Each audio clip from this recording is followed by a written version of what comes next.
Platelets, ये हमारी blood cell जो है उसकी थर्ड टाइप और लास्ट टाइप है प्लेटलेट्स, जिसका दूसरा नाम है थ्रोम्बोसाइट्स भी हैं।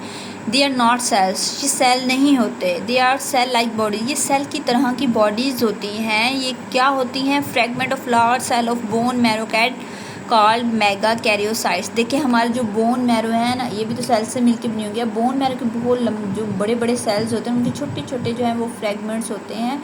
उन फ्रेगमेंट्स को हम क्या कहते हैं? मैगो कैरियोसाइट्स, और उसे क्या कहते हैं? हम प्लेटलेट्स कहते हैं। ठीक है, ये सेल लाइक बॉडीज़ होते हैं। देखिए ये सेल लाइक बॉडीज़ होगी। They do not have any nucleus and in pigment. अब ये जब सेल ही नहीं है तो सेल के टाइप्स की क्या न्यूक्लियस और क्या पिगमेंट इनके अंदर होंगे? इनके अंदर कोई न्यूक्लियस नहीं होता, ना ही कोई पिगमेंट्स होते हैं। इनके नंबर क्या होते हैं? 1 cubic millimetre of blood contain 2,50,000 platelets. ठीक है, ये मोस्ट इंपॉर्टेंट MCQs आ सकते हैं ये इनके नंबर्स के हिसाब से। अब लाइफ स्पेन क्या है? Average life span of blood platelets about 7 to 8 days। इतनी 7 से 8 दिन इनकी ज़िंदगी होती है, इसके बाद इनकी डेथ हो जाती है। मीन्स कि ये जो हमारे प्लेटलेट्स है इसकी कहाँ फॉर्मेशन होती है? बोन मैरो में जो इनकी फॉर्मेशन होती है, और इनका लाइफ स्पेन कितने 7 to 8 days होते हैं। इसका फंक्शन क्या है? ठीक है, मकसद क्या है हमारी बॉडी में?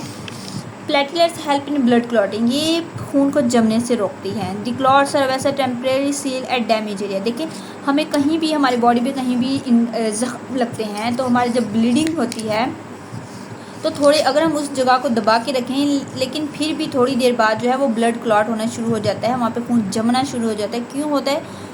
इस प्लेटलेट्स की वजह से। ये प्लेटलेट्स जैसे कोई ज़ख़म निकलता है ना, मीन्स कि ये हमारे कोई बॉडी है एंड इसके अंदर वेन्स है, जैसे कोई ज़ख़म आता है हमें तो इस वेन से जब जैसे ये सेल्स निकलेंगे, ये खून निकलेगा, तो यहाँ पे जो ये प्लेटलेट्स होते हैं पहले ये इनएक्टिव होते हैं, लेकिन जैसे ये खून बाहर निकलेगा ये एक्टिवेट हो जाएंगे एंड देन बाहर आके यहाँ पे क्लॉटिंग करना शुरू हो जाएंगे एंड देन यहाँ पे जो ज़ख़म है उसके ऊपर जो है वो ये हीलिंग का प्रोसेस स्टार्ट हो जाएगा। तो ये क्या करते हैं? ब्लड क्लॉटिंग करते हैं। ये हमारी इंजरीज़ में जो ब्लड निकलता है, रिलीज़ होता है, उसकी भी क्लॉटिंग में हेल्प करती हैं।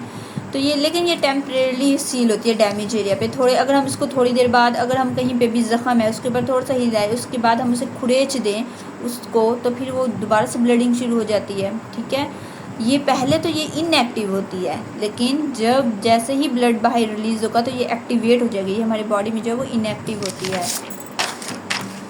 अब देखिए हमने पढ़ा डेंगू फीवर, हमारी बुक में साइड बॉक्स दिया हुआ है कि डेंगू फीवर में क्या होता है? जो हमारे नंबर ऑफ प्लेटलेट्स होते हैं वो शार्प डिक्रीज़, बहुत ही डिक्रीज़ हो जाते हैं। ठीक है, अब इसकी वजह से जो patient bleed from knows, gums and under skin.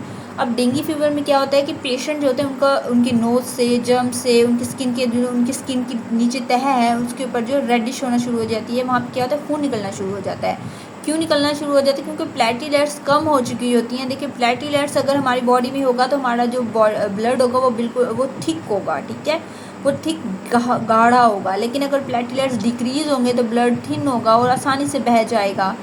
ठीक है, तो जब प्लेटलेट्स ही नहीं होंगे तो नोज़ और जो जर्म्स है स्किन के अंडर होंगे, वहाँ पे क्या होगा? ब्लीडिंग करना शुरू हो जाएगी और प्लेटलेट्स होंगे नहीं जो उनको स्टॉप कर सके, ब्लड क्लॉटिंग कर सके। तो डेंगू फीवर में ये चीज़ें होती हैं।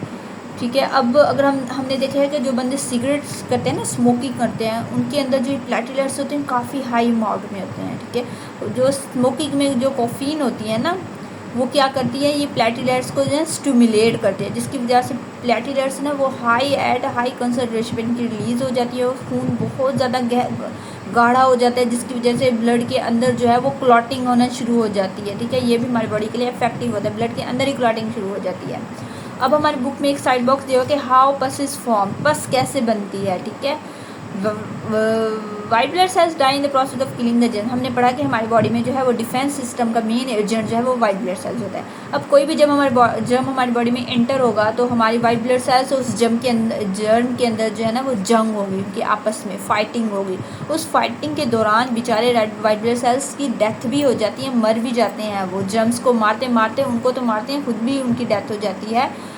वो जो dead cell white blood cells वो एक जगह पे इकट्ठे हो जाते हैं, एक्यूमुलेट हो जाते हैं and make the white substance. और वहाँ पे वाइट सब्सटेंस, क्योंकि ये कलरलेस होते, कोई कलर तो होता नहीं है इनमें, तो ये वाइट सब्सटेंसेस बन जाते हैं जिसे हम पस कहते हैं। Seen at the infection site, कोई भी इन्फेक्शन साइट पे जो आप देख सकते हैं वहाँ पे वाइट सब्सटेंस होते हैं, वो एक्चुअली में जो होते हैं वो रेड ब्लड सेल्स, जो वाइट ब्लड सेल्स जो होते हैं उनकी डेथ हो चुकी होती है और वो सारे इकट्ठे एक्यूमुलेट हो चुके होते हैं, उसे हम पस कहते हैं। ठीक है, तो हमारी आ सकता है एग्जाम में पेपर, हाउ पस इज फॉर्म्ड, वाई पस इज फॉर्म्ड। ठीक है, तो ये हमारा प्लेटलेट्स का आज टॉपिक था।